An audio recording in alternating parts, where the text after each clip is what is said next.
2007. It is now 5:30 p.m. And as we do all meetings, we will start with an invocation today by Thomas Karuba, pastor of Hosanna Assembly, followed by Judge J.J. Martinez to lead us in the Pledge of Allegiance to the U.S. flag and the Texas flag. Amen. Let's pray. Father, we just thank you, Lord, for today, that we're able to be here in this place. And God, Father, we just pray, God, that you just give us the mind of Christ and everything that we need, that you would direct us with your counsel, your might, your wisdom. And Father, I speak the power of the blessing upon each person in this county right now. And we just thank you in Jesus' name. Amen. Amen. Amen. Judge? I pledge allegiance to the flag of the United States of America and to the republic for which it stands, one nation, under God, indivisible, with liberty and justice for all. I honor the Texas flag. I honor the Texas flag. I pledge allegiance to thee, Texas under God, one and indivisible. Get the hang of it. Thank you, Judge. Before we get started, I would like to ask everybody just to look at your cell phones, make sure they're on vibrate. Sometimes these phones ringing are somewhat disruptive to people that are trying to make a presentation, so just check them and make sure they're on vibrate, and then we can proceed. First item on the agenda is public comments. I have one public comment by Commissioner David Garza. Thank you, Judge.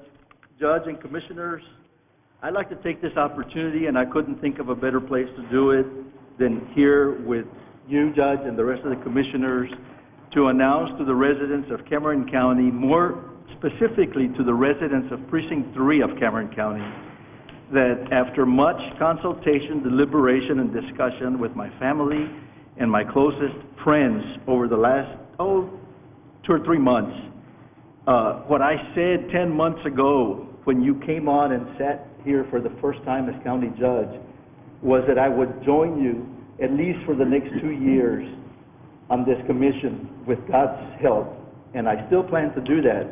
But I plan to announce that as of this year, or as of next year, I will not be seeking the office of Cameron County Commissioner, Precinct 3. I would have served 8 years. It's been a pleasure to have served this community, this county, for 8 years. At the end of next year, with God's help, I will continue to do, to the best of my ability, what I do best, and is try to be fair to folks. And I really look forward to my next year. I look forward to the next holidays. I look forward to being able to spend time with my wife, who will celebrate our 30th wedding anniversary this coming weekend, who's reminded me on regular occasions that the last vacation we took was 6.5 years ago before I got in Commissioner's Court. That being said, some of my kids have reminded me that the last time we went hunting was 6.5 years ago.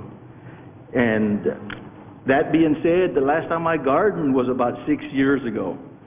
All the passions and things that I used to enjoy much in life, I've kind of not done because of the commitments of Commissioner's work and my personal business. I can't give up my personal business because it's my family's livelihood, but I can choose to not seek the office again for another 4 years and free myself. And now I see a son-in-law in the audience staring at me, also because he's requesting of my time nowadays, and it's been a pleasure to have him in our family. And I look forward to another year and 3 months of sitting with you all here. I look forward to enjoying this holiday season without having to campaign for an office. I look forward to be in support for anything that I could do to help each and every one of you do a better job. And I mostly look forward to next December, a year from this one, when I will have served and I can move on and do whatever is next in my life. I've done this once before as a school board member. I stepped away. 2 years later, I ended up as a commissioner. I don't intend to do anything else, but no one knows what life brings. And I look forward and cherish every day that I get and that we're blessed with. It's interesting to note that item number 5 today, which is right behind us, brings to mind something that occurred to a dear friend two Tuesdays ago. I spent most of that morning meeting, in and out of Commissioner's Court, trying to help him cope with his wife's breast cancer issues that had been diagnosed that day. Interesting to note that today is the first day that she is in chemo at MD Anderson, and looking forward to a full recovery. But, that being said, I've decided that there's priorities in our lives that we have to look at. We have to serve our community. I know that I see many pastors here. I know that my pastor is looking forward to having me around the church a little bit more, because I haven't been as much as I would have liked to in the last period of time that I've been serving this county. So I couldn't think of a better place to make that announcement than in front of you all. And I hope that I can have your support for the next year and 3 months in whatever we need to do, and you have my full support for whatever needs to be done. Thank you. Well, Commissioner, I think two of your priorities just walked in, and I think they should be introduced. Your wife, Dorothy, and your daughter, Sarah.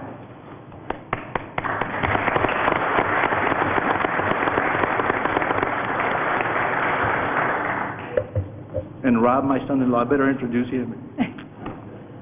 I've often said, Judge Pro Tem, that we don't thank the families of elected officials enough, because they sacrifice probably a lot more than we do as elected officials. The Christmases, not being able to shop, to do whatever. But you will be missed. I appreciate all your support. You will be missed. But I appreciate you taking today's venue to explain to everybody why and what. And I think it's a good. Obviously, many thanks to your wife Dorothy, and your daughter Sarah, and your two boys, and your addition to the family, Rob Bobby. I'm sure that they'll be looking forward to having you around a little bit more often. And before I announce today, they've been the only ones privy to the information, because I wanted this group to hear it first, because I think that much of what we've done together. And anything that has occurred that I've been part of has only occurred because I've been part of a team that has done it. And I take credit for nothing except being here as a member of this commission. Well, David, I think you're cutting yourself short a little bit. I know you, having been here before I got here, you were extremely helpful to me, and I appreciate all that, all of our times together and our issues together. I know of no one else who has had as much commitment to the county and as much really hard work to the county as you have, and I appreciate everything you've done for the county, and I'm sure that will live long after you retire and start doing the things you enjoy doing. That sounds really nice to be able to do that, and I wish you the best. We've got a long way to go before that happens, Yeah. but hang in here with us. And I will. It's going to be easy now. all right. David, Yes, ma'am. on my behalf, I can tell you this, that I'm the newest member of the court, and you received me with open arms, and for that I thank you. And I look forward to the next year and 2 months in working with you, and hopefully we'll continue our move forward. Thank you. David, I can't help but remember when you were trying to talk me into running, and I very effectively got you to run instead of myself. But then I followed you. And I think that all of us sitting on this court have done our very, very best to serve our county. When we didn't agree, it wasn't because we weren't trying to do what was best for the county. Sometimes we just differ in how to get there. But I think that you have contributed a lot to this court. I, for one, will not just let you go away. I'm sure that, as you said, you'll be available for us, and I'm sure that we will be ready to take advantage of your expertise. And I, for one, thank you for the work you've done. Thank you. Item 2, presentation of check to Cameron County by the Rio Grande Valley Health Services District. Pete, that was your item? Or who placed it on? Father Jerry?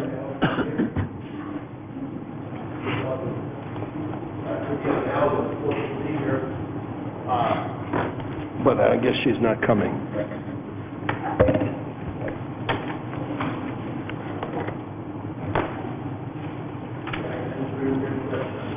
Yes, sir. Sure.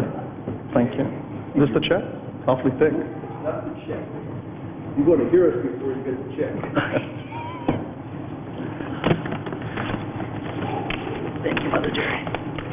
Thank you. Can we open it?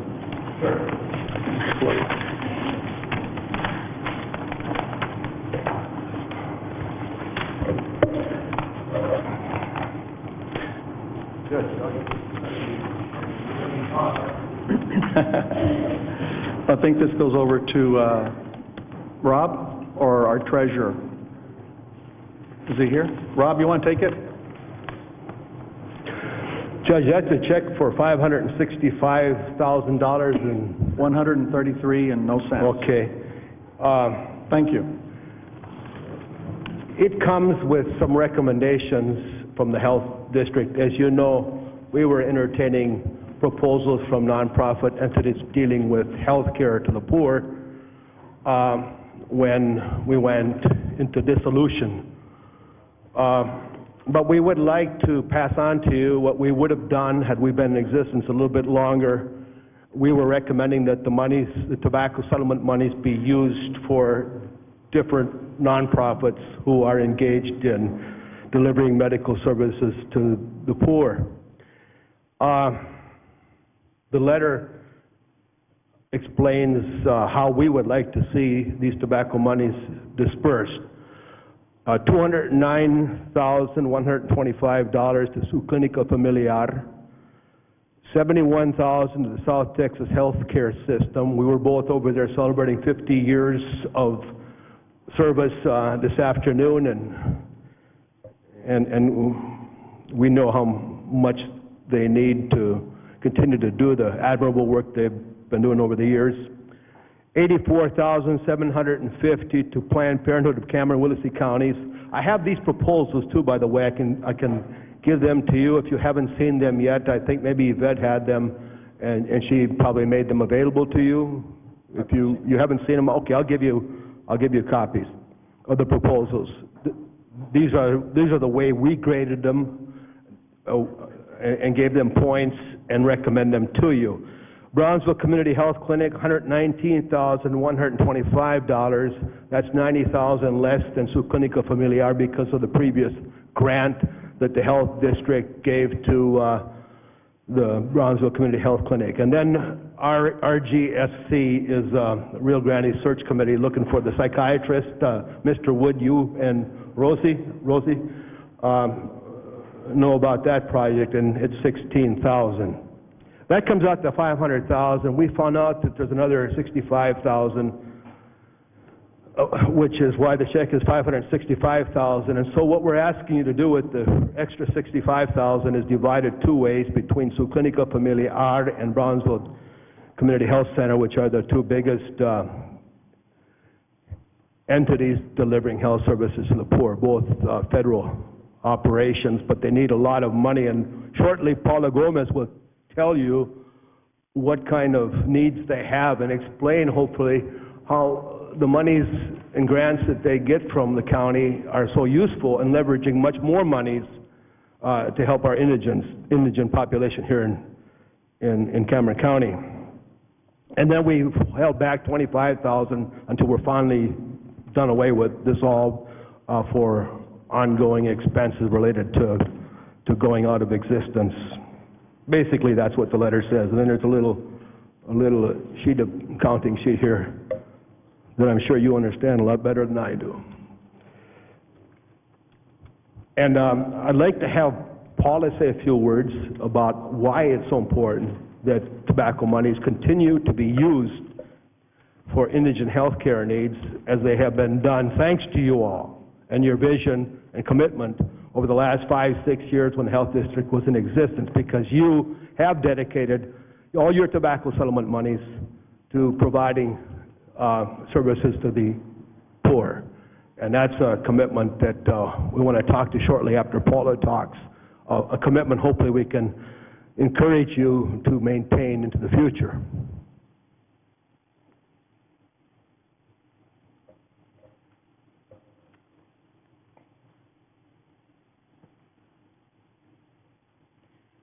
I'm going to ask that Dr. Elena Marin join me at this time at the podium.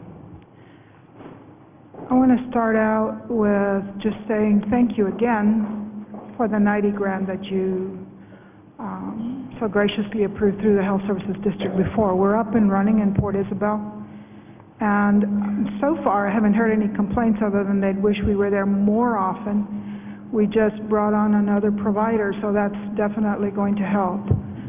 But as you know, that's not the only thing we need. We need to have ongoing help. I mean, all of you at one point or another go to buy groceries and gas, and everything's going up. So it is with medical supplies and the cost for the delivery of care. So every penny that you give us is going to good use. At our shop, so far, it costs us $135 a visit. $135 a visit means that it pays for the care of the doctor, the medicines, x-rays if necessary, social services, dental services, and medications. Okay? That's a lot less than you would pay if you went to the private sector, but it's a lot more than most of our patients can pay. Even though we apply the federal poverty guidelines, many of our patients end up, and I say many, it's 83% of our patients end up paying $25 a visit. And of those 83%, less than 50% are able to afford the $25. I know that seems incredible, but it really isn't. When you look at their family size and income, most people cannot afford even the $25. But yet they're suffering from chronic illnesses that affect everybody. It affects the job, it affects the home, it affects the schools, etc. So every penny that you help us with goes a long way in having a healthy community and a healthy economy. I'm going to ask Dr. Marin to also share with her thoughts. Well, Paula did a very nice job of talking about the needs, and what I wanted to just say to the commissioners again is thank you for having us here, and wanted to explain to the commissioners that the Community Health Center model is a model of a medical home. We try to provide everything in one place. We know that our patients have a lot of difficulty with transportation, and so we try to provide access to medical services, dental services, pharmacy services, lab, x-ray, social workers, health educators, all in one place, because we know that it would be very difficult for them to go out and go to all of these individual places one by one, given the fact that they have very poor transportation. Many of our patients have one provider that's working, so and that is usually the provider that has the vehicle. It's very difficult. They have to find rides just to get over. So the model that we have is very comprehensive, and we support our patients in every way imaginable. It's not just a doctor, a nurse, and a prescription, but we actually look at other things that impact the lives of our people to help make their lives healthier. And I'll give you a couple of examples. If we have a pediatric patient with congenital heart disease whose family lives in a trailer, and the baby has congestive heart failure and is on medications, but they have no air conditioner in the home, this impacts the health of the baby. So what we do is, when we become aware of those things, we have our social services go out into the community and look for resources or agencies that would be able to help purchase an air conditioner for a trailer home to help the baby. Okay, that's just one example.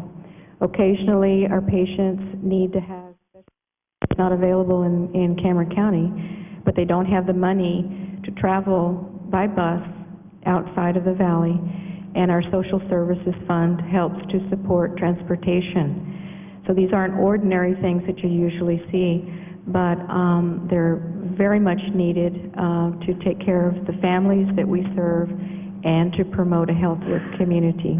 And I'm very proud of what we do in our community. We had over 100 100,000 medical visits this year and over almost 8,000 dental visits. And we just integrated a mental health program into our clinic, and we continue to expand the services. And so any monies that are available, we will put to very good use. Thank you so much.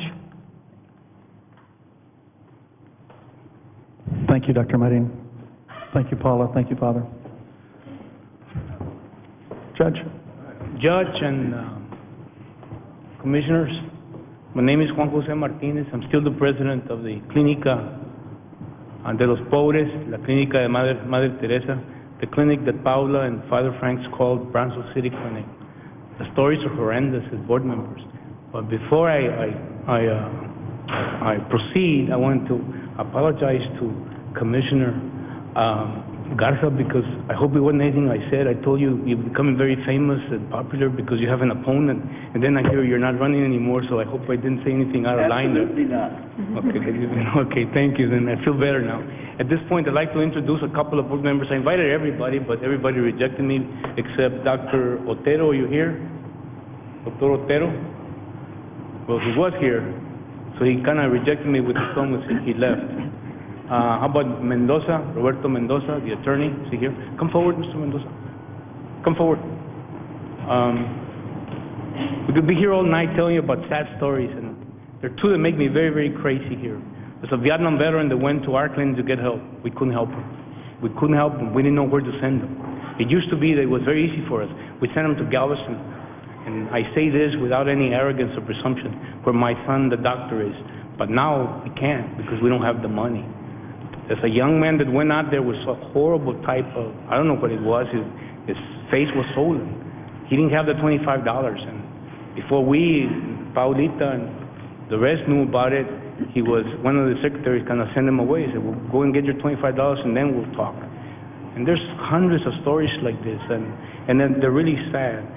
It reminds me of the idea that my ancestors taught us very early that there are 4 passions in life that we must abide by as human beings in this country and the whole world. 1 is love for our family, and 2 is the idea of always striving for happiness and health, and 3 is striving for knowledge, of course. And I've gone beyond it, but be that as it may, by accident. The last is, and the most important one, is to serve the poor, and this is why we're here, for the little time that we're here in this earth, to serve the poor. I wish this is very difficult for me because, and for all of us, it's humiliating, it's embarrassing, it's downgrading, but I'm proud to come before you and ask you for help, because it's easy from the point of view that all of you are very sensitive to the needs of our people, all of you, and we have nothing to question you about in connection with that, and for that we're very proud of you, and we'll give you a big hand, because you deserve it. Our people need you. But there's 200 to 300 people that go to our clinic, and we cannot serve all of them. We want to serve all of them, but we can't. Sometimes I joke with Paula, and she's telling me about that we're growing and people are coming in, and I ask her, are we still a non-profit organization, Paula? Are so many people coming in and paying that we're no longer a non-profit organization? And she laughs and she smiles, because she knows, and I know, and everybody in the board knows, that it's not possible. I mean, they're having a hard time. We upped the anti-soda from, I think it was $15 at one point, and we upped it to $25, and we have to move it back and forth sometimes because it's just very, very hard. And I understand that Father Franks gave you a bunch of money today. And we have 2 messages. 1, next year, tobacco money, please share it with us. We need it. We promise you one thing, that every dollar you give our clinic, we'll stretch it out, we'll serve more people. We really do, because we have all the equipment and we're ready to serve. None of that money, the dollar, will go to travel or will go to office beautification or go to salaries. They go directly to serving the people and their need for medical services. I really don't have the wisdom, the wit, or the words to turn my little speech into money, but I wish I did. Vengo con cara de pediche, but I'm proud of it. because it's for a good cause, and it's for the poor. At this point, I'd like to introduce my colleague and board member, Roberto Mendoza, and even though the rest of the board members are not here, they're here in spirit.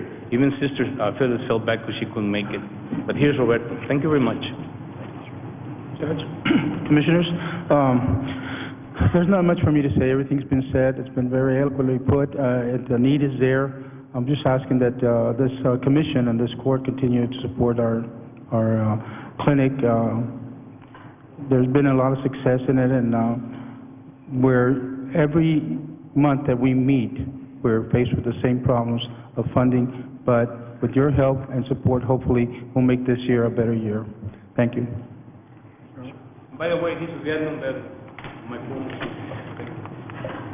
We'd like to present some petitions to you now to show how widespread support is for dedicating your future tobacco settlement monies to medical services to the poor.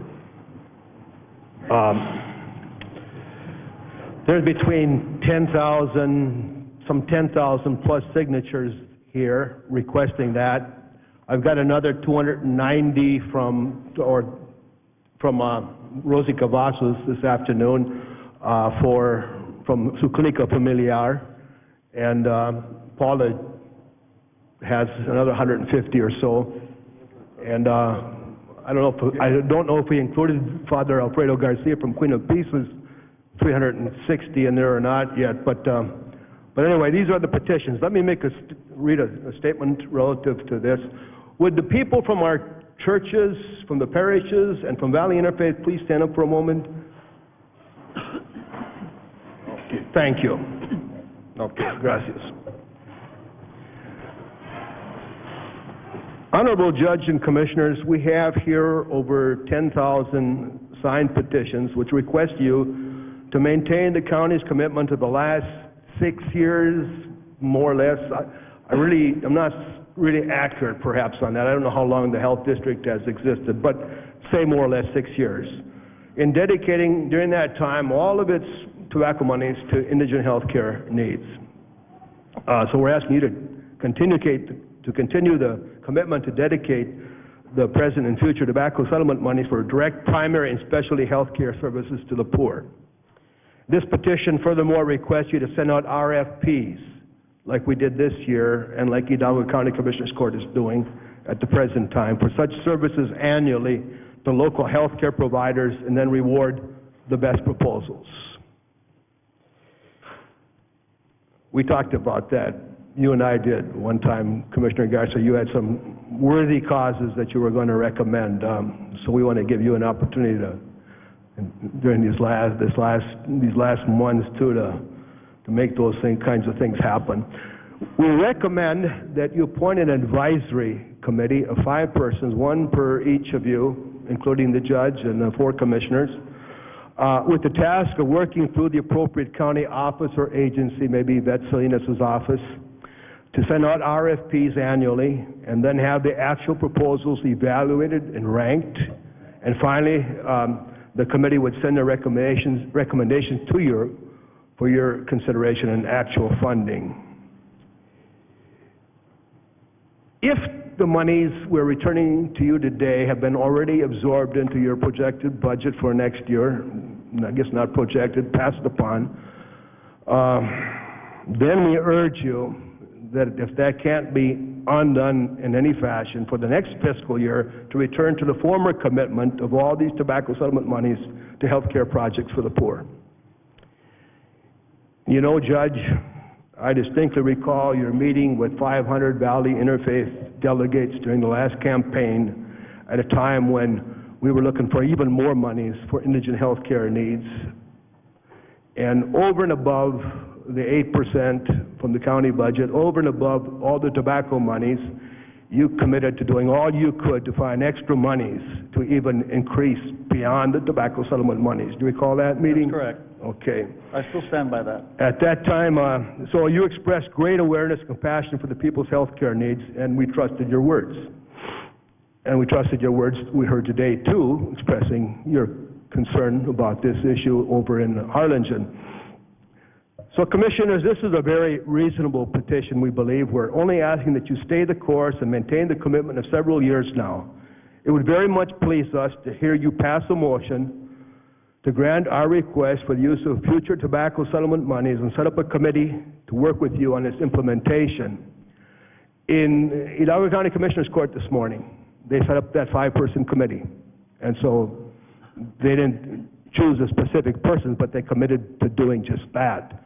And so that's our request to you, to set up a committee, one person appointed by each of you, to work through the respective county office to evaluate proposals, to send out RFPs first, and then recommend the best ones to you to be funded with your tobacco settlement monies into the future. Father Jerry, I really do believe that we probably should continue to use tobacco monies for the indigent health care, and certainly by doing it through the direct primary health care providers is an excellent way to do it, and a way to be able to spread out the little bit of money that we do get from tobacco funds each year. I think you're correct in that the tobacco funds, the check that you've just given us, has been absorbed into this year's budget. But I would certainly, and since this is not an action item, we can't make a motion or act on anything this evening, but I would like to see us put, if the commissioners would like, I'd like to see us put an agenda item on, maybe if not next week, the following week, to where we would discuss and have the possibility of setting up and creating just such a committee to assist us with RFPs for the future use of tobacco money for the indigent health care. And I think that's very appropriate. We've used this money in the past for indigent health care, and there, you know, gosh, everyone knows there's more needs than there is money. And whatever money we can put into the needs and helping cover some of those issues is extremely important to the entire community, and certainly to those who can least afford it. So I'll be glad to put an item on the agenda next week to discuss this a little further, an action item to agree to set up a committee, and then, you know, during the process, maybe a few weeks after that or a month, give people time, us up here time, to decide who we'd like to serve on that committee so we can make some appointments to something like that. Good, that's great. And again, I want to recognize your own commitment over the last 6 years to doing just this with your tobacco monies. That shows a lot of commitment and vision on your part, and hopefully that will continue. Father Jerry,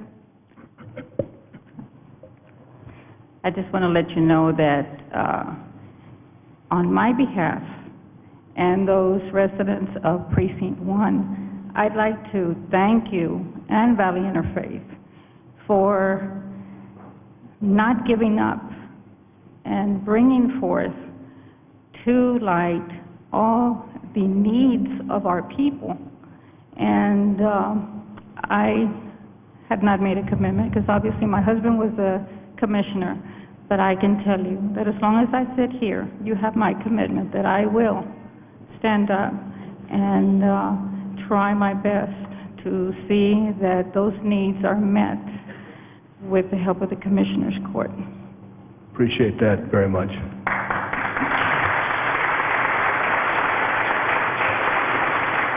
Father, the only problem that I have is doing these RFPs on an annual basis. And I would propose that the committee that we set up develop protocols and basically a true procedure. Because the last thing that I think any entity, and I think Paula and Dr. Marin will agree with me, that, you know, you need to be able to budget and plan these monies for more than 1 year. And it'd be a shame that, you know, they come in with a good proposal, you allocate X amount of dollars, and the next year somebody beats them out, so they've got to, you know, restructure. As part of the committee, I would recommend, if y'all would agree, to develop some protocols where we, if and when we do go out for these RFPs for these monies, that we make it a minimum of a 3-year commitment. That would allow every agency to budget 3 years out, and they can do something and not have to worry about going on a year-to-year basis and wondering, do I have 3 votes on this, on not us, but this committee, in order to get my funding? And I think that would be, in my humble opinion, unfair to that particular entity. So I would encourage the members of the court, as we consider, and I don't know if we can do it next week, I guess we can think about doing it, but not necessarily appoint anybody, because Hidalgo County's budget, they're in their budgetary cycle right now. They haven't adopted their budget yet. We already have, so I think their sense of urgency was doing it now, because I think their budget ends December 31st, if I'm not mistaken. But at the same time, I think that if you all would agree that we develop these, rules and regulations that allow the committee to request an RFP for no less than 3 years, no more than 5, and the committee can decide how to do that, and always subject to availability of funds and funding and taxes and all that other stuff. But I think in that spirit, I would prefer that versus going on a year-to-year basis. That sounds like an excellent idea, Judge. As long as it's not exclusive of somebody who might want a grant for a 1-year period, which they need very much in order to leverage more monies on a particular occasion or project. Well, that's why it's important to develop these protocols where you do have somebody if they want to make a proposal for 3 years, they can. If they're going to do it for a year, they can as well, knowing that the next year there's no guarantee that they're going to be able to get the same amount of money or whatever it is. So I think we're on the right track. If you'd like, you can give those petitions to our county clerk, and I guess she can go put them in her file or something, in her cabinet, whatever. But thank you again, Father, for your service on the Health Services District, that of Dr. Villarreal and Commissioner Matz and everybody else that served on that. And of course, their attorney that's sitting there. Yeah, Rick's here too. Rick Morado, Mayor, thank you. It's always nice to see you. So having said that, are there any further comments from anybody? Okay, those of y'all that are not without your faith, you want to stand up? I'm just kidding. All right. Paula, what do you think about that idea of 2 or 3 year? Yeah, okay. 3 year would make sense. Judge, I guess we will work with that. I guess I was right in trusting in your commitment. Father, I'm a good Catholic boy. That's all right. good to hear positive things.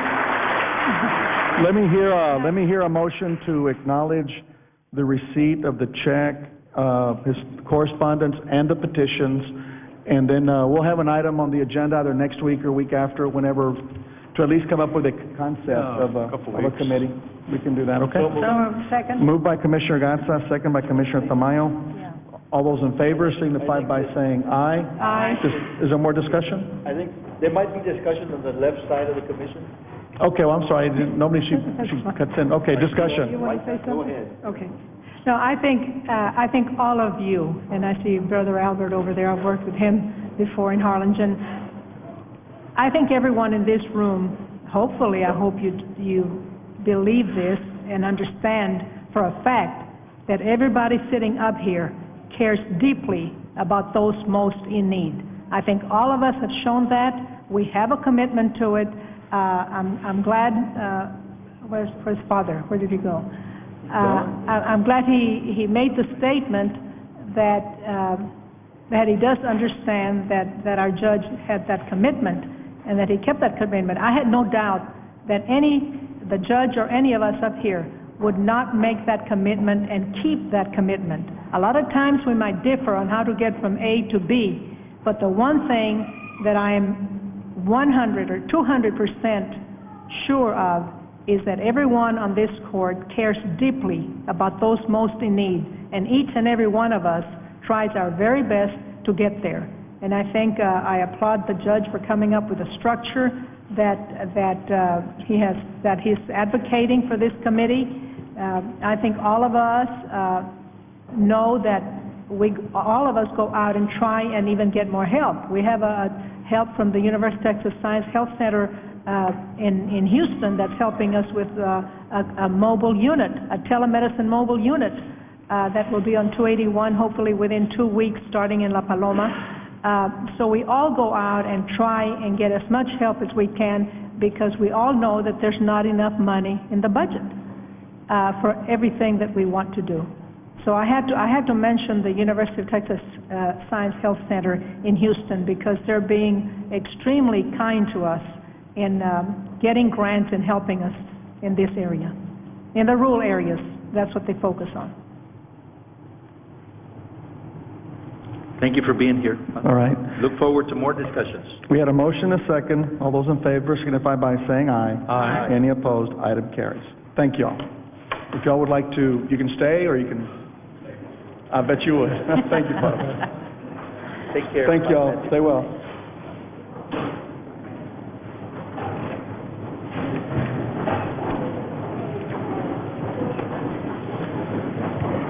Consent and travel, or is there any consent item or travel item that any member of the court wish to discuss separately? I'd like to look at number 20. I have a question on 4, Judge. Number 4. Okay, you want to pull out number 4? What was yours, John? 20. 20. Judge, on number 11, we did not receive any proposals. Okay, So we pull it out? we'll just table it. Table it? Table? Okay, that's item 4. Item 4 having to do with the request from the communication program at UTB-TSC for the use of the Dancy Park. Item 11 having to do with the hiring of a real estate broker to sell something, a building, I guess. And then item 20 having to do with debit transfers of monies to the state of Texas for the upper payment limit program. Any other items? Move to approve the items that are consent.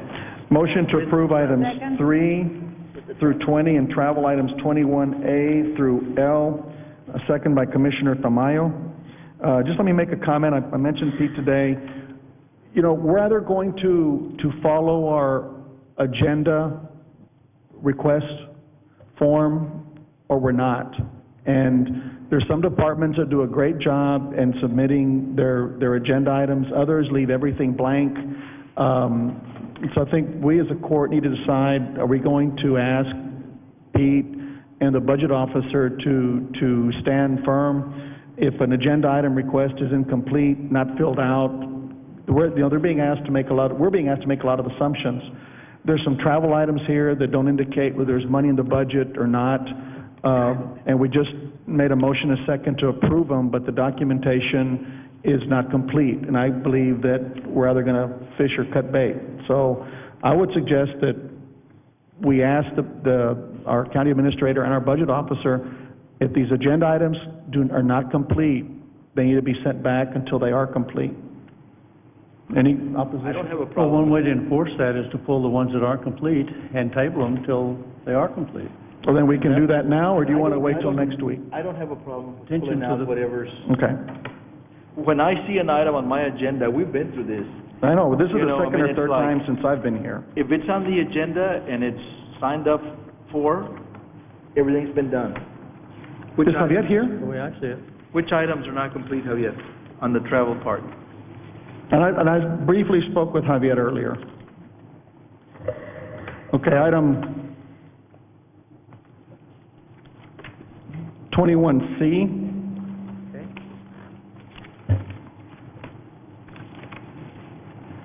21F.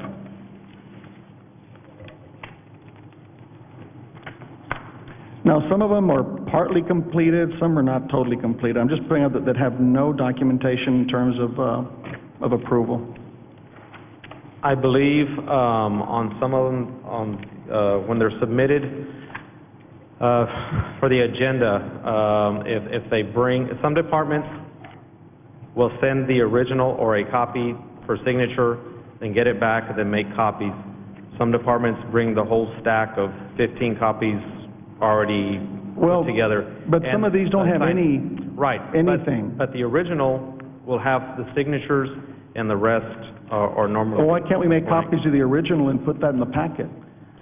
It can be done, but when they're coming to the courthouse or what have you to get the signatures, they already have the 15 copies put together, the packets. 21K? Okay. 21L?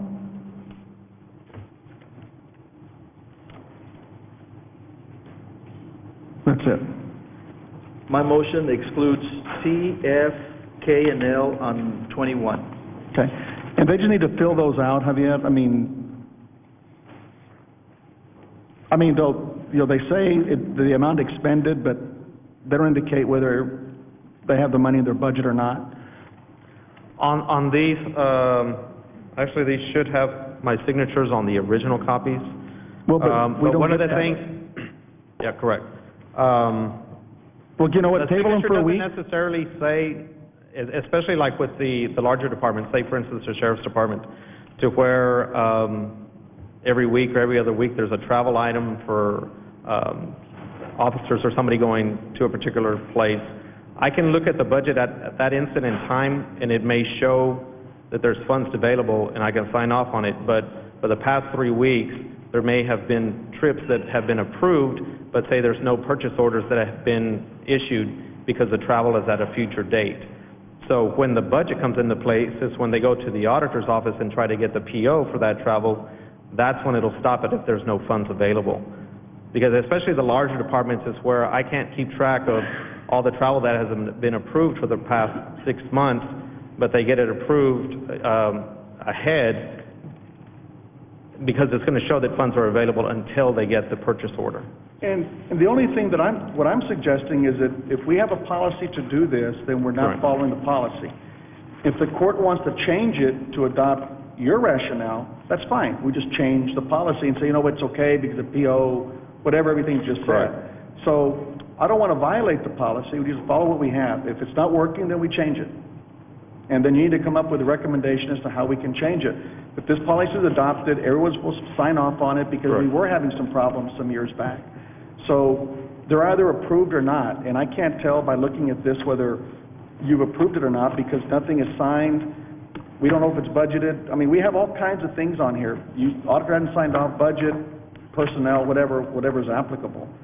So we're either going to do it or we're not. So I guess for now, we table these, and you can bring them back next week if they're completed, and then maybe work on a policy that better works if this one isn't working. It was working back when it was adopted for some reason, so now it appears not to be working. Can you do that? Yes. All right, we'll do that. Thank you. I had a motion by Commissioner Gatsa to approve, a second by Commissioner Tamayo, with the exception of those that were outlined. All those in favor signify by saying aye. Aye. Any opposed? Item carries. Do I hear a motion to go into executive session?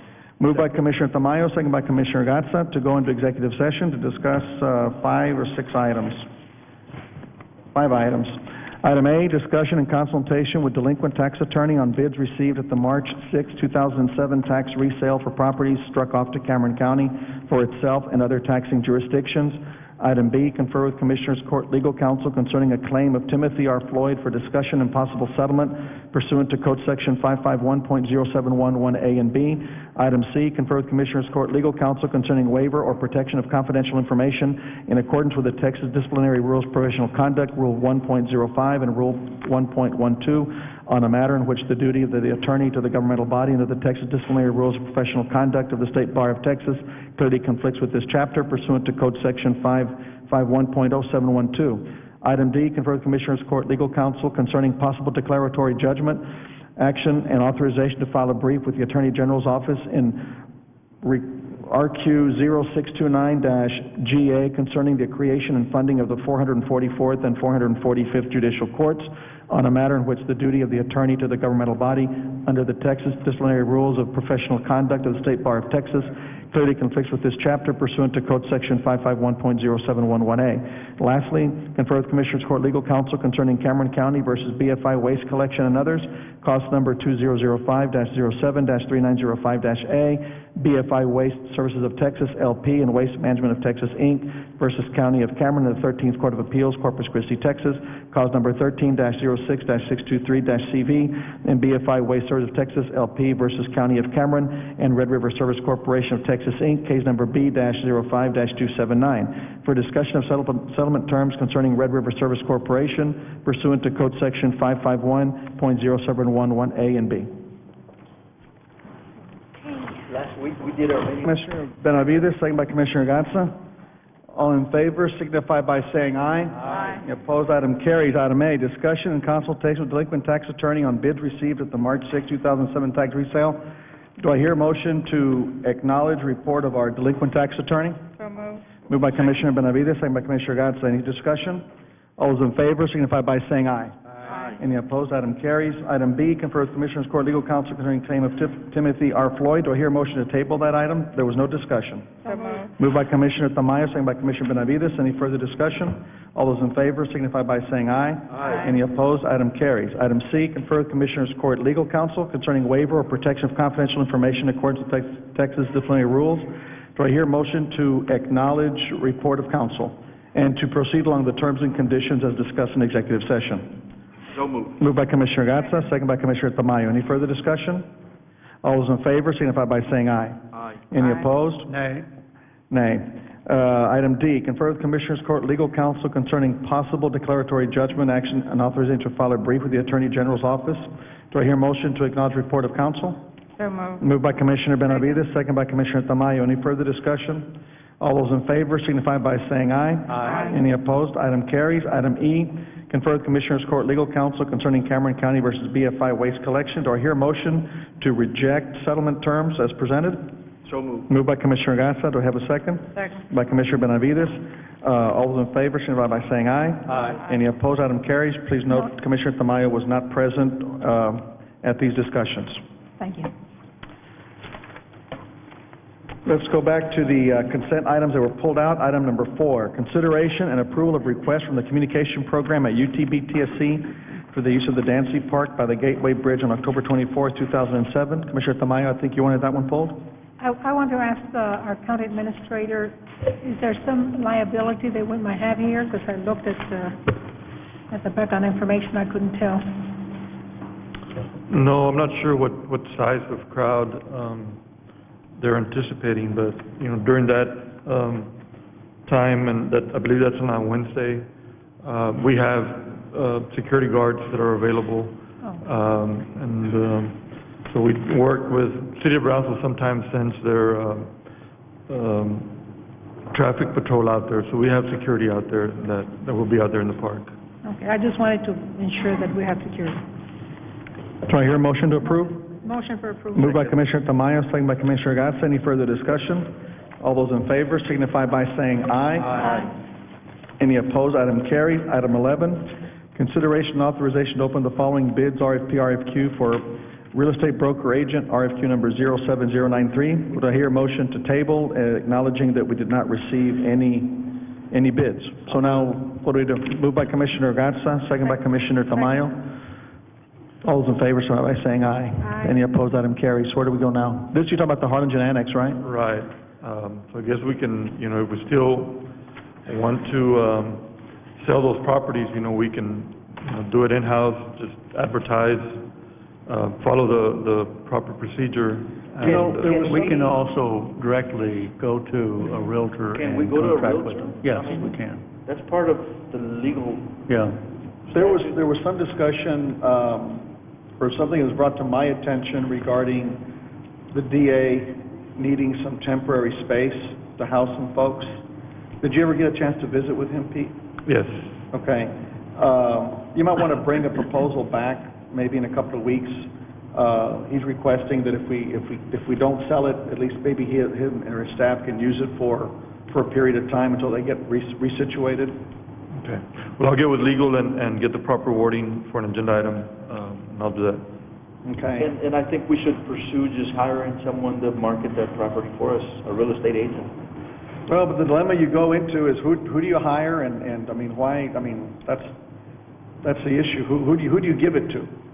Or just put a for sale by owner sign on it? Well, I think at this point, you know, it's up to Commissioner's Court because we gave the opportunity for That's firms All to of them submit. Yeah. You know, So we have there's gotten, you know, just in the last 2 weeks, I myself have gotten two calls, you know, from different people that are interested in that property. So there is interest. Well, maybe we don't have to go through real estate broker. We That's just do right. put a Just for put sale up a by owner sign sign by on it or owner. something. Why don't you look at Okay, that? I'll get with legal and I'll put the proper wording so that the court can have the ability to do, you know, either or, and then decide. And get with the DA and see what his plans are, what he'd like to see done with that building for a while, okay? Thanks. And the time that he would That he need thinks he it, could use so it. that we can just. Right. Timeline.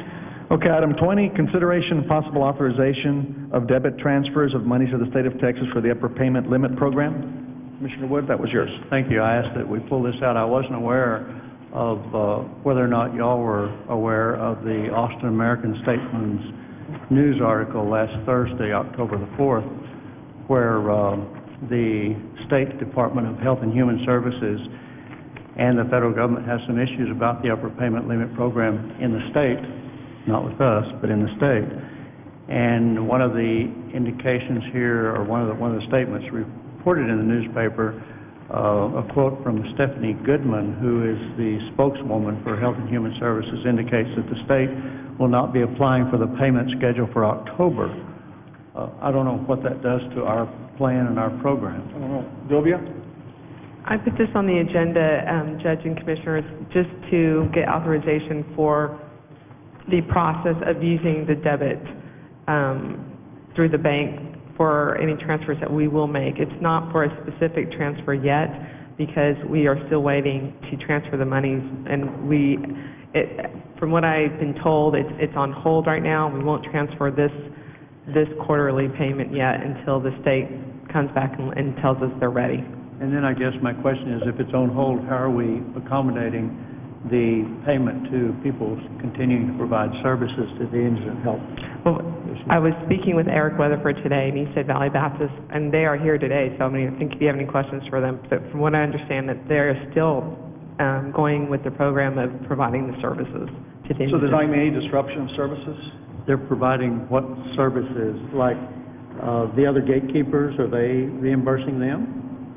I think you might want to ask the Valley Baptist are here right now. We've got more than just one hospital providing services. We've got pharmacists throughout the county and gatekeepers, and who's going to be paying their bills that they're incurring starting October 1? Okay, I don't think they're here for that issue, but I'm if sure y'all they're not can... here for that issue. No, I don't think they were made aware of it. But if y'all can address it, that's fine. If you cannot, then we can defer it for a week. That's not a problem. Can you, Manny, can you come up to the podium? Manny, you may not have seen this. I don't know if you have or haven't.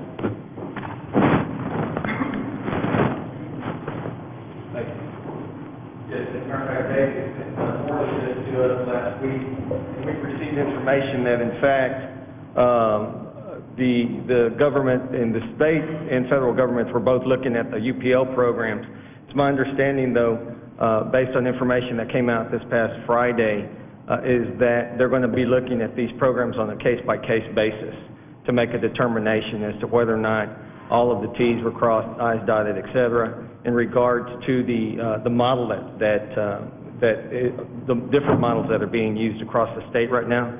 We still feel very comfortable with the model, in fact, that we've chosen to use.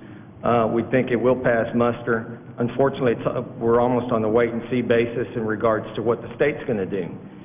It's my understanding in visiting with Linda McKenna, though, that we took over the program September 1, and it's my understanding that that evolution has gone well. If it's not, somebody just needs to tell me if, in fact, there have been any glitches or hitches, et cetera. But it's my understanding that the transition went well. The obligations that we took over September 1st are our obligations, and now it's the obligations that we took over from the county. And so I don't know if there's a specific question, Commissioner Wood. Yeah, if y'all, are you saying September 1 is when you took over? Yes, sir. The operation? What funding did you have to do that with?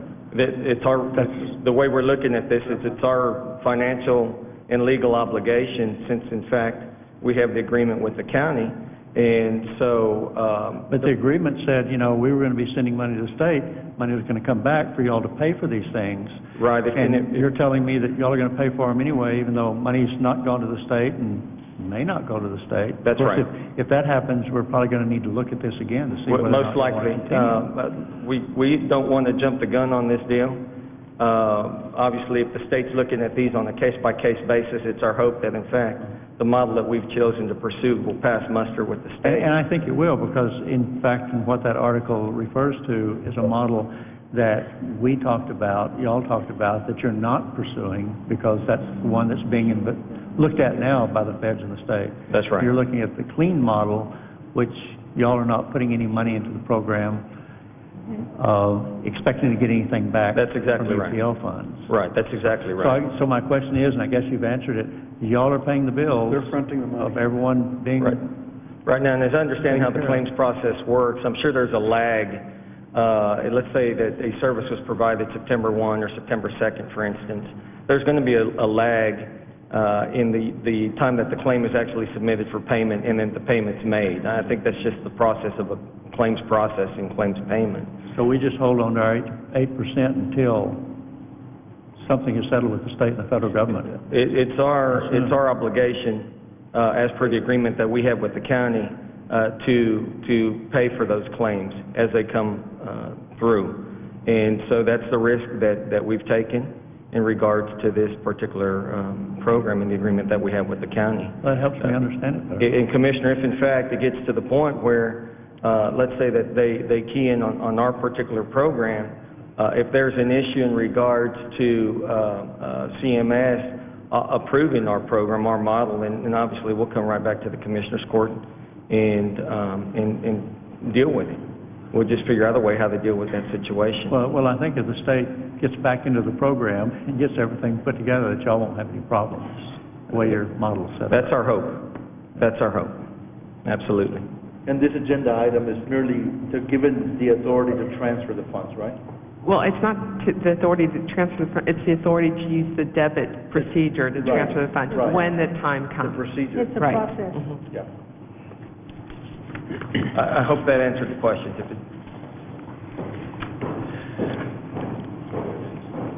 I'll move to approve. Second. Moved by Commissioner Wood, second by Commissioner Gatsa, right? Sophie, was that your second? Yes, sir. Second by Commissioner Benavides. Any further discussion? All those in favor signify by saying aye. Aye. Any opposed? Item carries. Item 24, budget amendments, line item transfers and/or salary schedules. Judge and Commissioners, I did pass out an additional sheet, which is setting up the funding for the WIC program beginning October 1st. If you have any questions in reference to that or the previous ones submitted. Any questions on the budget amendment? If not, do I hear a motion to approve? So moved. Moved by Commissioner Tamayo, second by Commissioner Gatsa. Any further discussion? All those in favor signify by saying aye. Aye. Any opposed? Item carries. Item 25, approval of claims. Do I hear a motion to approve claims? Any other claims, Rob? Do I hear a motion to approve claims as presented? So moved. Moved by Commissioner Gatsa. Do I have a second by Commissioner Benavides? Any further discussion? Please note my abstention on the two affidavits I provided to the clerk. And note my abstention on 001888919. All those in favor, signify by saying aye, noting the abstentions. Any opposed? Item carries. Item 26, approval of minutes for September the 4th, 2007, and September the 11th, 2007. Do I hear a motion to approve the minutes, or would you like more time to review? I'm fine. I have a motion by Commissioner Tamayo, second by Commissioner Gatsa. All those in favor, signify by saying aye. Aye. Any opposed? Item carries. Item 27, discussion and possible action on bids received at the March 6, 2007 tax resale for the following properties struck off to Cameron County for itself and other taxing jurisdictions. Jesse, you want to? Yes, Judge, Commissioners, the tax office recommends that you approve the bids that were submitted and discussed in an executive session. Okay. Do I We hear? have to read each one individually? John, do you think we should read all the bids into the minutes, or? Can we accept the package? I think you can accept the package and make it part of the record. Okay. Okay. Okay, Judge. Do I hear a motion to approve? Moved by Commissioner Gatsa, second by Commissioner Tamayo. Any further discussion? All those in favor, signify by saying aye. Aye. Any opposed? Item carries. Item 28, discussion and possible action on resolutions approving the bids received on tax resale properties on March 6, 2007. Same deal? Yes, sir. Do I hear a motion for approval? Moved by Commissioner Tamayo. Do I have a second? Second. By Commissioner Benavides. Any further discussion? All those in favor signify by saying aye. Aye. Any opposed? Item carries. Item 29, consideration approval of a resolution approving a bond resolution by Tarrant County Cultural Education Facilities Finance Corporation providing for the issuance of bonds for Valley Baptist Medical Center, Brownsville, Texas. Pete, or Leslie? Judge Coscos, How are you? Commissioners. Fine, thank you. My name is Leslie Bingham. I'm the CEO for Valley Baptist Brownsville. I'm here tonight to ask the court's approval to access a bond issuer that's available to me in Tarrant County, Texas, to seek private health care bond funds for our hospital. I've already provided detailed material to County Finance Department, County Legal Counsel, in addition to the members of the court. To summarize, I would I'd like to direct your attention to the slide in front of us. This is just our sources and uses that the court might be interested in. The amount of the bond that we're seeking is $94 million. The uses of the bond, there's about $14.5 million that would go to projects that I'll outline in a minute. There's a debt service fund that's required a reserve of $7.6 million. There are some costs of getting the bonds issued that are about $750,000. And then the $71 million is basically the refinancing of the original loan for the hospital and the capital projects that were related at the time of the purchase of the hospital. So that should add up to the $94 million. I also brought, just for your review, and I think we've been over this, the detail of the rest of the $14 million. These are all funds that would be used for the Valley Baptist Brownsville campus. So as you can see, there's an expansion of the operating room that's about $8 million. Our telemetry and surgical patient units are going to be renovated. We have a new MRI machine that we'd like to purchase. The replacement of some of our infrastructure, fire panel, and then some air conditioning and heating and sewer improvements. Our pediatric unit renovation, a replacement of our nurse call system on our medical floors, renovations of public restrooms, and then there's a labor and delivery mother-baby unit upgrade. So that totals the $14.5 million that were on the previous page.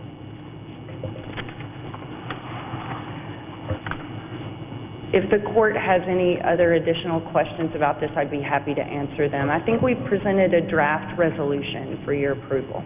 I move to approve. Second. Moved by Commissioner Wood, second by Commissioner Benavides, to approve the bond resolution. Any further discussion? All those in favor, signify by saying aye. Aye. Any opposed? Item carries. Thank you, Leslie. Thank you. Item 30, consideration authorization to purchase iron port appliance and a 3-year support utilizing Department of Information Resources vendor.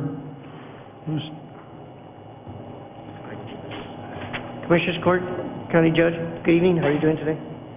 We have some documentation concerning the problem that we've been experiencing in the county over a little bit of time. We've been seeing a lot of unwanted, unsolicited email, and over the past few months it's been getting quite aggressive. I was tasked by Mr. Sepulveda to find a solution where we would not delay any email, prevent any email from being delivered, but take care of it and put an end to it. I've done my research, and you see some documentation in front of you from Network World, as well as a summary of what we've seen, an email that's coming through our county system right now. I made some phone calls to the city of Brownsville and the public library system, seeing how they're dealing with their email situation and how we can better live off of each other.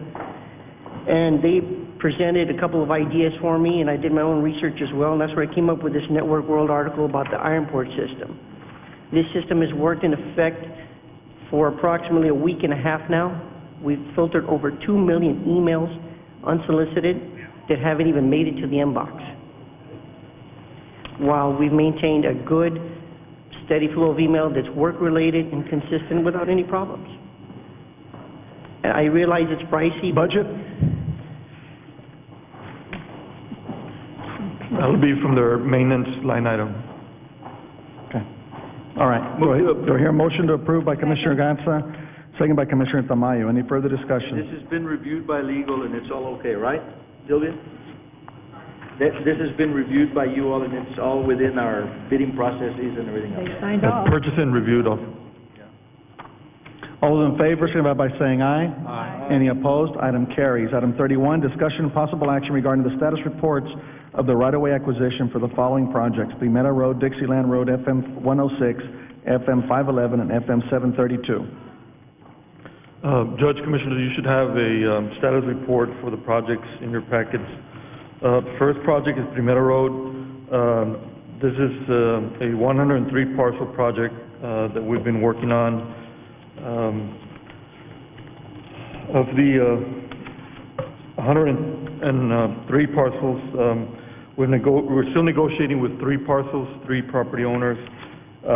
41 of those parcels have already been acquired and recorded. 10 parcels are at the title company for recording. We have 45 parcels that are at the title company and are in the process of being recorded. However, we do have rights of entry from those property owners. And then we've redesigned a portion of the project, and so there's four parcels that are no longer needed. So basically, we're working with the City of Primera on those 10 parcels, and as soon as we can get a right of entry for each of those parcels, then, we're pretty much done with the right-of-way acquisition process. The recording, will continue, but as long as we have the right of entry, we're able to move forward with the project. And that is on Primera Road. On Dixieland Road, it's a total of 16 parcels. A portion are in the city of Harlingen, a portion are in the county. First parcel, we're negotiating with the property owner and waiting for a counter offer. Parcels 2 and 3, the Harlingen Irrigation District is executing the deed. The parcel number 4 has been acquired, as well as number 5. Number 5 was a donation from the city. Parcel number 6, we're negotiating, but it's probably going to be a donation from the waterworks. Parcels 7, 8 have been acquired. Number 9 and number 11, just right before the meeting, I spoke to Mr. Copples, and he's agreed on the appraised value, and so we'll probably put on the agenda for next week. Parcel number 10 has been acquired from Hernandez Homes. Parcel number 12 is not needed. On number 13, we're pending an appraisal. Number 14, the offer letter has been sent. 15 and 15E, the Harlingen Irrigation District is reviewing the appraisal.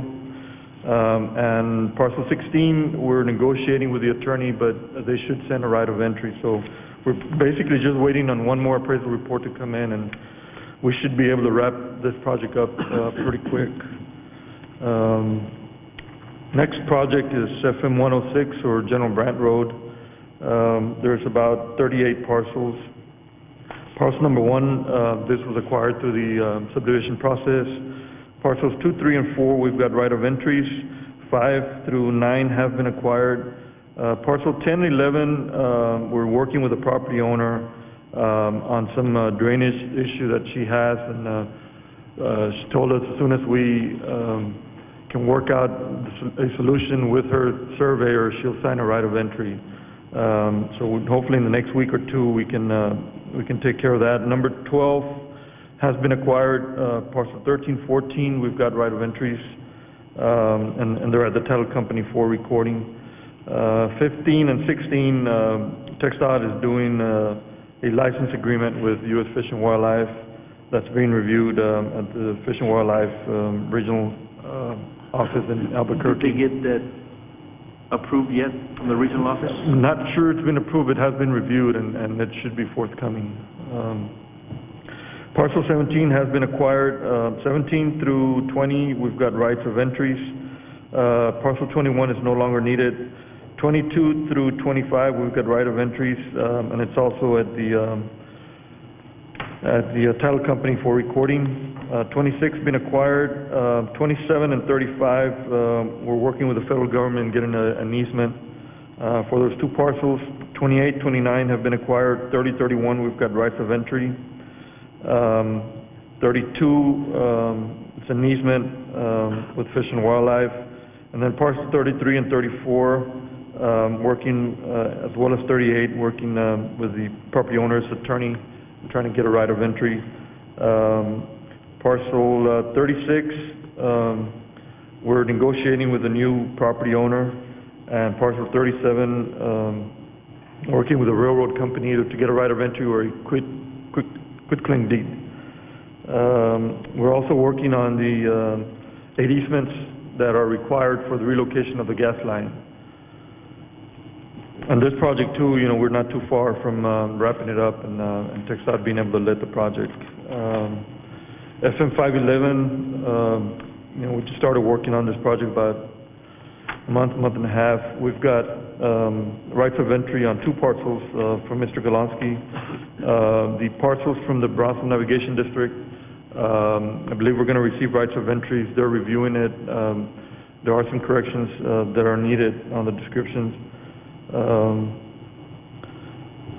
Parcel 14E, 1 and 2, as well as 16E. We've met with the property owners and they're reviewing the rights of entry.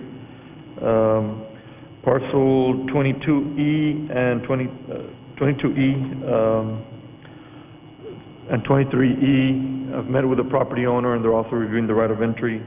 Parcel 24E, I've met with the property owner also and they're reviewing the rights of entry. Probably in the next week or so, we will try and mail out the rights of entry for the remaining property owners and try and meet with the property owners in the next 2 weeks and see how many rights of entry we can get. On this project, we're really under the gun. We've got a contractor, Ballinger Construction is a contractor, and so I believe they plan on starting the project sometime in December, so we really need to get working on the rights of entry. Next project, we've got 41 parcels. This is FM 732. This project, TxDOT just released this, I think about a month and a half, 2 months ago. Parcel number 1, we have parcel 1 and 3, we've met with the property owner and we've hand-delivered the letter of offer. Parcel number 2, we're pending an appraisal report. Parcel 4, 5, and 6, same thing. Parcel 7 and 8, we've sent letters of offer to the property owners. Parcel number 9, same thing, we're pending the appraisal report from the appraiser.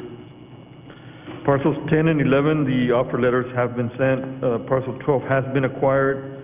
Parcel number 13, we're trying to work with the property owner on an irrigation issue. Parcel 14, Ballinger Construction, the offer letter has been sent last week. Parcel 15 has been acquired. Parcel 16, we're negotiating. We hand-delivered a package last Friday to the property owner. So you found it? Yes. Parcel 17 and 18, again, pending appraisal reports from the appraiser. Parcel 19, the offer letter has been sent, as well as parcels 20 and 21. Union Pacific, we've got an agreement on file.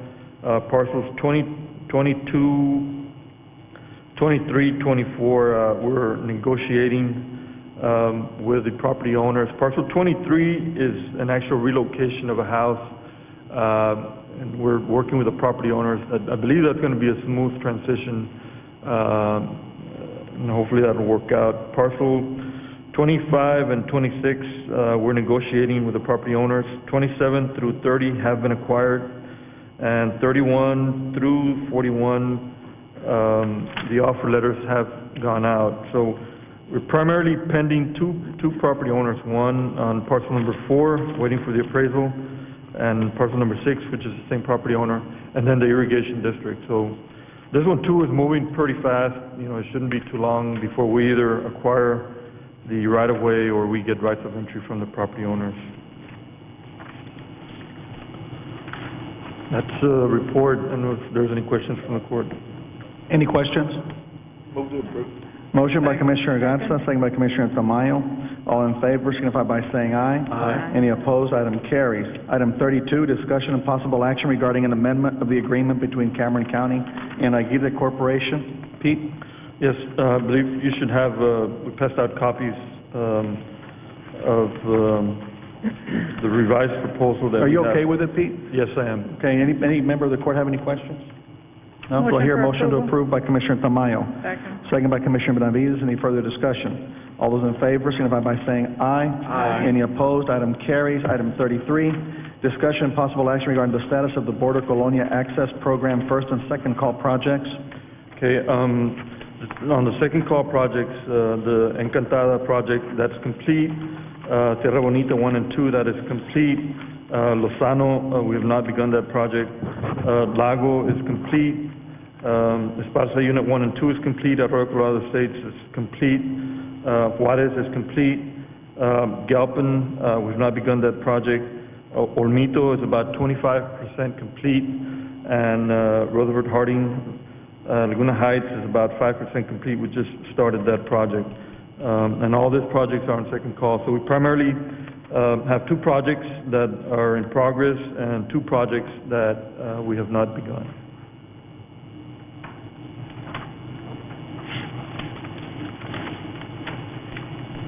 Any questions? The funding for these projects have all been sufficient to complete them, right? Yes, as a matter of fact, recall the last time that we were here, at your request, Commissioner, we added a column that says balance. Right. And you'll see that's, where you see the balance, that's the money that was under budget, basically for that particular project. Just wanted to make sure we point that out. Do I hear a motion to acknowledge? Peter, am I missing Cameron Park on here? Yes, Commissioner, this spreadsheet is for the second call. I'll email the spreadsheet for the first call tomorrow. Yeah. We've got the third phase of the three phases in Cameron Park. I believe we're about 20 to 30% complete, but I'll provide a court That's on the second phase of three phases. Right, but we're working the third phase.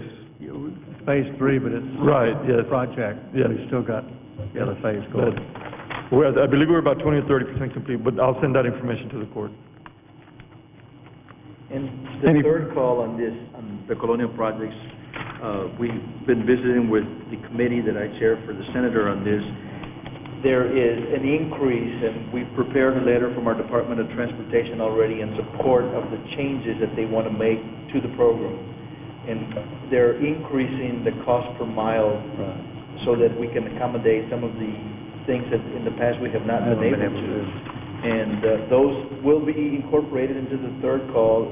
Speaking with Amadeo Sáenz, he says that we should hopefully be going to that call in January. Good. And that'll be 75 million, which will be the biggest one of the three. Yeah, and actually, Judge, I don't know if we can go into the next item because it's related to this one. Well, let me go ahead and approve this one. Do I hear a motion to acknowledge your item 33? So moved. Moved by Commissioner Wood, second by? Second. Commissioner Tamayo, all in favor, signify by saying aye. Aye. Any opposed? Item carries. Item 34, consideration and approval of creating 3 temporary equipment operator positions and 3 temporary road crewman positions for the Border Colonial Access Program. As I told you in the status report, we've got 2 projects that we haven't begun. One is Lozano, and the other one is Galpin. Galpin is a small project, but we've got our other crew working on Laguna Heights, and they're going to be there for quite a while. Our construction estimate time is about 180 days. If you add bad weather, it might extend, beyond the 6 months. So we want to set up the temporary crew so that we can go to Lozano. On that one, we're estimating, 90 to 120 days, depending on the weather. So we don't want to wait the 6, to 8 months to go and start Lozano. We want to go in and finish Lozano, and once we do that, we can come back to the court, because once we complete that project in Galpin, we can come back to the court and make a determination as to whether we want to keep those temporary employees and assign different crews to the Olmito project, because by that time, the Olmito project will be the only project that we would be working on. And so if we add another crew to Olmito, that'll give us the ability to complete the project, sooner than what we have planned in the project schedule. Moved by Commissioner Gasa. Do I have a second? Second. By Commissioner Tamayo. Discussion. I have a question. Will you have the equipment? If you add another crew, you'll have the equipment? Yes. There'll be probably one or two pieces of equipment that we'll have to lease, but we'll go through the procurement procedure to do that, and that's refundable by TxDOT. Thank you. Any further discussion?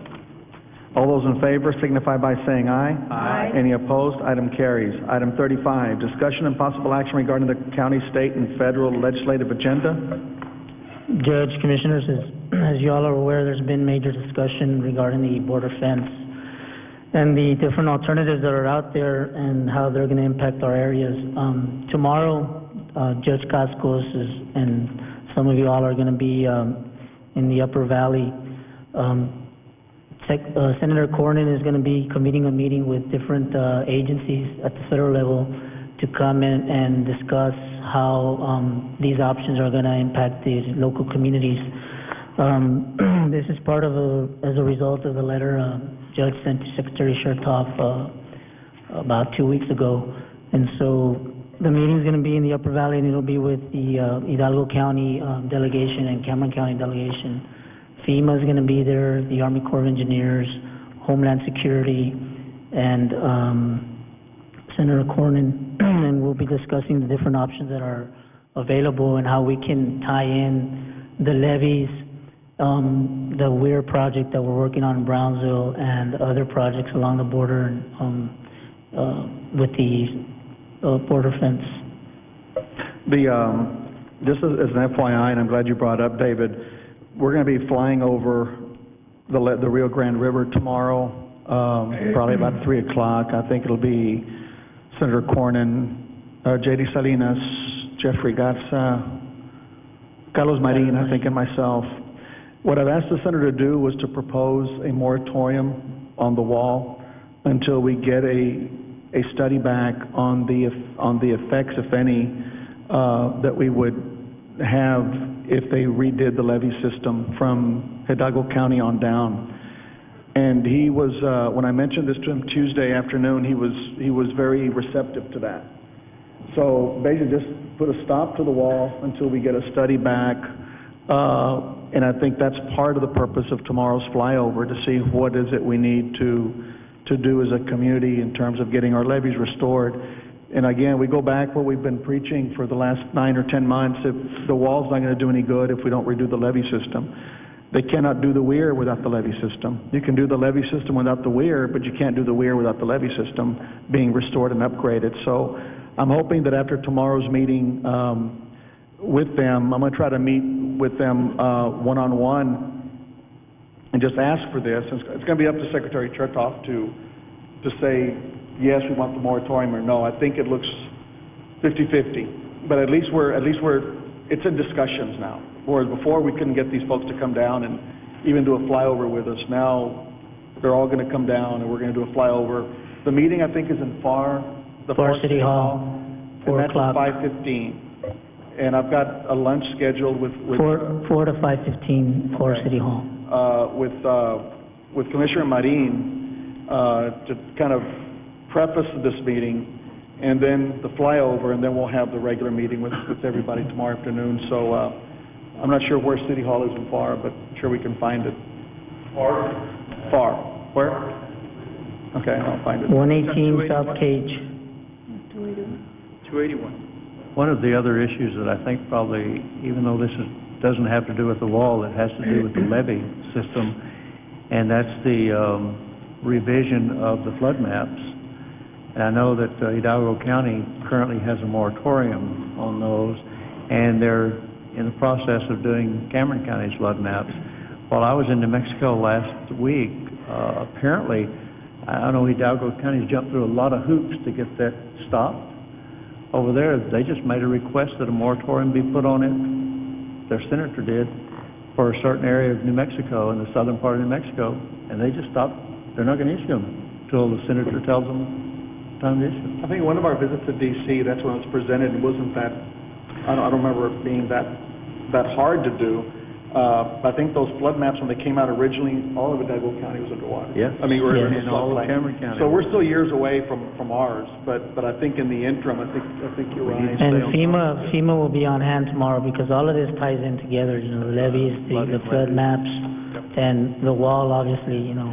And that's a purpose that, as you mentioned, Commissioner, there's other issues here that are going to have a direct impact on that wall if it gets constructed. It's not just, you know, all these other things people have come up. I think it's just prudent to wait until we have these studies back, until we have the levee system addressed, we have the flood maps drawn out. There's just a lot of things that need to be done before they even go the route of the wall. So I'm hoping that tomorrow will be a productive meeting. Y'all know if y'all are going to be there? Okay. And you can report back to us your take on the meeting. Any comments? Anything else? No? Do I hear a motion to acknowledge Mr. Garcia's report? So moved. Moved by Commissioner Tamayo, second by Commissioner Wood. All those in favor, signify by saying aye. Aye. Any opposed? Item carries. Judge, Next to the last item. Yes. Richard Burns has asked that items 36 and 37 be tabled. Okay, the last Move to item. table. Okay, do I hear a motion? Let me read them out. Consideration authorization to exempt from the County Purchasing Act amending the contract for solid waste collection as a health and safety item. specifically the requirements of VTCA Code Section 262.023 pursuant to authority granted in Section 262.024A and 2. Do I hear a motion to table? Moved by Commissioner Wood, second by Commissioner Benavides. All those in favor signify by saying aye. Aye. Any opposed, item carries. Last item, Dorothy. All right. Item 37, consideration and approval of solid waste collection contract amendment with Red River Service Corporation. Do I hear a motion to table? Moved by Commissioner Gatsa, second by Commissioner Benavides. All those in favor, signify by saying aye. Aye. Any opposed, item carries. Do I hear a motion to adjourn? Moved by Commissioner Benavides. Do I have a second? Do I have a second to adjourn? No, let's stay here. Second by Commissioner Tamayo. All those in favor, signify by saying aye. Aye. Any opposed, item carries. God save this honorable court.